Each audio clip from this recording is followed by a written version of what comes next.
बिस्मिल्लाहिर्रहमानिर्रहीम। तो बेटा आज हम करेंगे जो हमारी 3.7 एक्सरसाइज, 3.7 एक्सरसाइज तो हमने कर ली है। ये रिव्यू एक्सरसाइज के एमसीक्यूज करेंगे। चैप्टर नंबर हमारा है 3, चैप्टर नंबर 3 है और उसकी हमारे पास रिव्यू एक्सरसाइज के एमसीक्यूज हैं। तो पहला एमसीक्यूज है N ratio A ratio B A. अब रेशो के दो हिस्से होते हैं, ये मैंने आपको पहले भी बताया है कि इसके दो पार्ट्स होते हैं। ए रेशो बी में दो क्वांटिटीज़ होती हैं, एक फर्स्ट पार्ट होता है और एक सेकंड पार्ट होता है। तो जो पहला पार्ट है उसको कहते हैं एंटीसीडेंट और जो सेकंड पार्ट है उसको कहते हैं कंसिक्वेंट। तो इसलिए ए रेशो बी में जो फर्स्ट पार्ट है इसको हम कहेंगे एंटीसीडेंट। तो ये ऑप्शन बी वाला ठीक है। अब सेकंड एमसीक्यूज है in ratio X ratio Y. ये एक्स रेशो वाई है और इसमें वो पूछ रहे हैं जो सेकंड पार्ट है, सेकंड क्वांटिटी जो है, क्योंकि रेशो दो क्वांटिटीज के दरमियान होती है, तो नंबर्स के दरमियान होती है। तो दूसरा जो क्वांटिटी है, दूसरा जो नंबर होता है उसको हम कहते हैं कॉन्सिक्वेंट। पहले को एंटीसीडेंट और दूसरे को हम क्या कहते हैं, कॉन्सिक्वेंट। तो इसलिए इसका ऑप्शन टी सी जो है वो हमारा दुरुस्त है।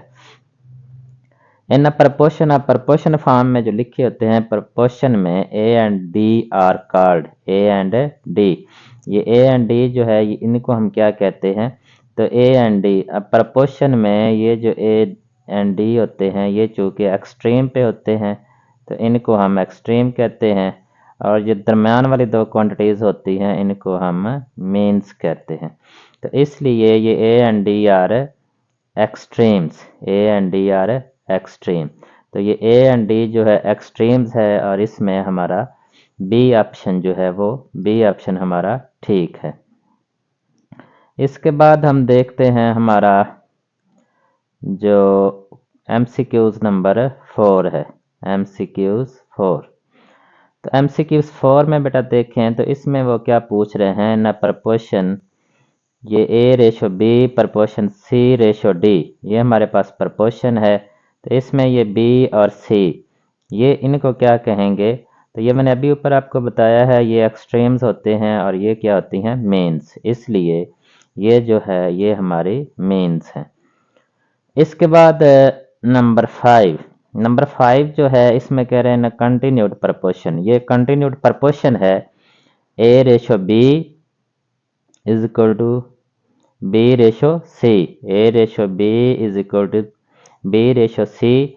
तो अब इनमें ए और सी को मल्टीप्लाई करेंगे और बी को मल्टीप्लाई करेंगे तो बी स्केयर। तो A C is equal to B square. तो बी जो है इसमें क्या कहलाता है, इसको हम कहते हैं ये मीन प्रपोर्शन है। बी इसमें क्या है, मीन प्रपोर्शनल है हमारा। तो जो दरमियान में होता है हमारा जो कंटिन्यूड प्रपोर्शन हो उसमें हमारे पास 3 क्वांटिटीज़ हों, तो 3 क्वांटिटीज़ में हमारे पास जो दरमियान वाली क्वांटिटी होती है जिसको हम 2 दफ़ा लिखते हैं उसको हम वो हमारी मीन प्रपोर्शनल होती है। तो इसलिए बी जो है वो हमारी क्या है, मीन प्रपोर्शनल। अच्छा, इसके बाद है एमसीक्यूज नंबर 6 इन कंटिन्यूड प्रपोर्शन। अब ये हमारे पास है कंटिन्यूड प्रपोर्शन है। फिर तो इसमें सी को क्या कहेंगे। अब भी हमारे पास 3 क्वांटिटीज़ हैं, एक ए है, एक बी है और एक सी। इधर भी एक ए बी और सी। तो इसमें ये जो बी है ये मीन है। अगर 3 क्वांटिटीज़ हो और 3 क्वांटिटीज़ को जब हम प्रपोर्शन फॉर्म में लिखें तो जो दरमियान वाली क्वांटिटी होती है उसको हम मेन प्रपोर्शनल कहते हैं, और जो ये एंड पर क्वांटिटी होती है इसको हम थर्ड प्रपोर्शनल कहते हैं। तो इसलिए ये हमारे भी एक कंटिन्यूड प्रपोर्शन है और इस कंटिन्यूड प्रपोर्शन में सी इज सेड टू बी। सी को हम क्या कहेंगे, ये हमारा थर्ड प्रपोर्शनल है। सी हमारा क्या है, सी एक थर्ड प्रपोर्शनल है, said to be third proportional to A and B. अच्छा, इसके बाद बेटा हमारा है एमसीक्यूज नंबर है हमारा 7, एमसीक्यूज 7। चले पेज को मैं थोड़ा ऊपर कर लेता हूँ। तो फिर इसे हम जब इक्वेशन फॉर्म में लिखेंगे, प्रोपोर्शनैलिटी की फॉर्म में है यहाँ पर, इसे इक्वेशन फॉर्म में लिखेंगे। जब इक्वेशन फॉर्म में लिखेंगे तो दाएं तरफ की जो हमारी क्वांटिटी है उसको हम एक कांस्टेंट से मल्टीप्लाई करते हैं। ये उसी तरह से u आएगा, इसकी जगह इक्वलिटी का साइन आएगा और वी स्क्वायर को एक हम कांस्टेंट से मल्टीप्लाई करेंगे। तो वो कौन सी ऐसी शक्ल है? तो वो ये है हमारा ऑप्शन बी, जिसमें u इसी तरह से आ रहा है, दाएं तरफ की जो क्वांटिटी है उसे k से मल्टीप्लाई किया जा रहा है कांस्टेंट के साथ, तो इसलिए इसका ऑप्शन होगा हमारे पास बी। इसके बाद है number 9, if y square varies directly inversely, sorry y square varies inversely x cube और वाई स्क्वायर ये इनवर्सली वेरी करते हैं। तो इसमें भी जब इक्वेशन की फॉर्म में इसे हम लिखेंगे, इक्वलिटी की फॉर्म में, तो ये जो इसकी जगह पर क्या आएगा, इक्वलिटी का साइन आएगा और दाएं तरफ की जो क्वांटिटी है उसे हम k से मल्टीप्लाई करेंगे। तो y is equal to k over x cube, तो ये ऑप्शन इसकी ए ठीक है, Y square is equal to k over x cube. इसके बाद ये हमारा ऑप्शन थी 9। आगे हम करते हैं 10।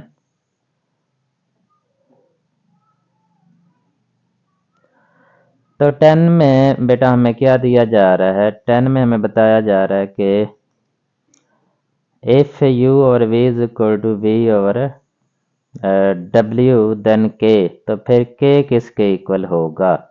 अब u जो है u over v is equal to v over w, तो ये दो किसके इक्वल हैं? k के।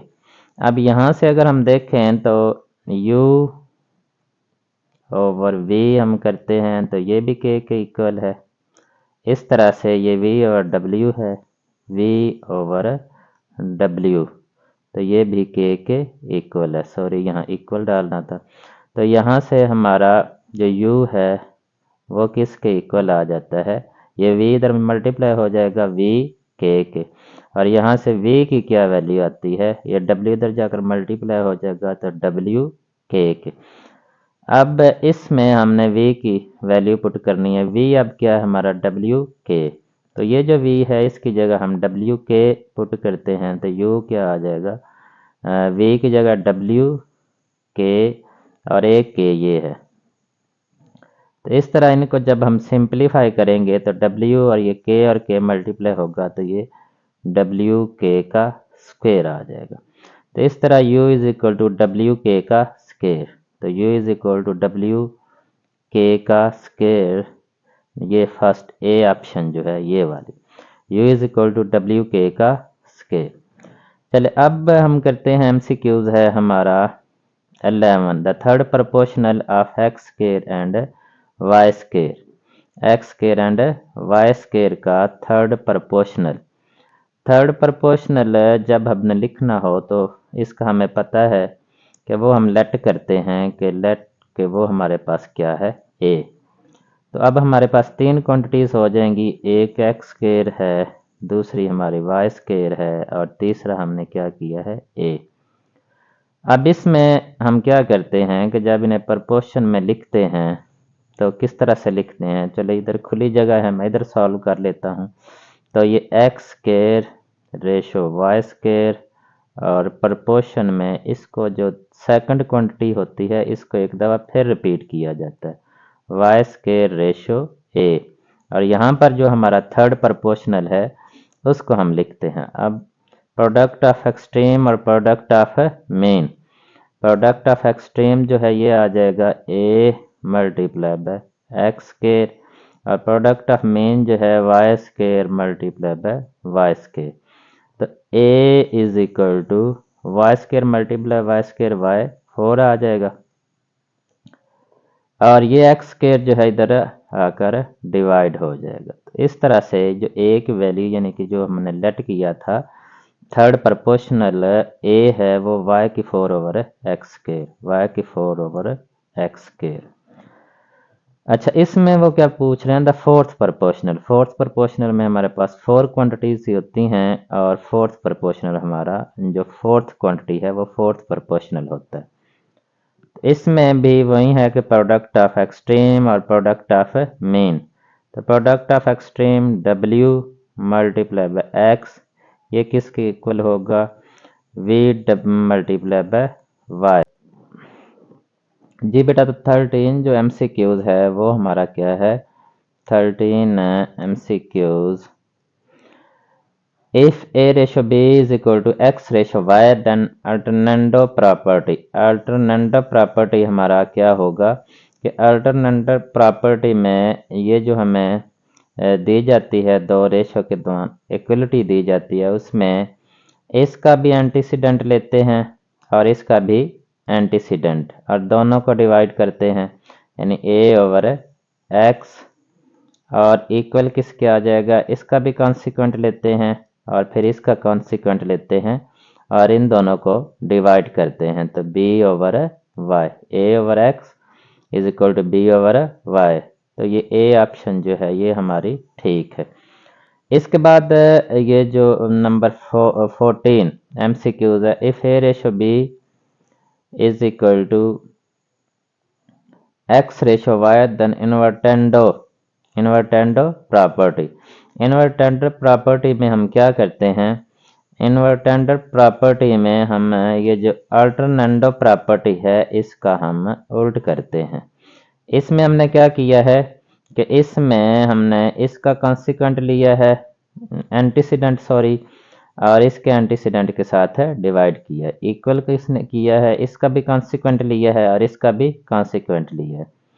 लेकिन जो इन्वर्टेंडो प्रॉपर्टी है उसमें इसका उल्ट होता है। तो ये इसमें हमारा B/A आएगा। तो B को A से डिवाइड करना है और Y को हमने X के साथ डिवाइड करना है, तो इसलिए B/A Y/X ये ऑप्शन जो है ये हमारी ठीक होगी। इसके बाद है नंबर लास्ट MCQs है, A/B is equal to C/D, then componendo property. Componendo property में क्या होता है कि ये जो हमारा नॉमिनेटर होता है इसमें डिनोमिनेटर एक दफ़ा इसको ऐसे लिखा जाता है ये, और नीचे जो है इसे डिनोमिनेटर के साथ ऐड करके लिखा जाता है A+B, और दूसरी तरफ भी यही काम किया जाता है कि एक दफ़ा जो डिनोमिनेटर है उसको ऐसे ही लिखा जाता है और फिर नीचे जो है डिनोमिनेटर के साथ उसे ऐड करके लिखा जाता है, तो C+D। इसलिए ये जो ऑप्शन है हमारी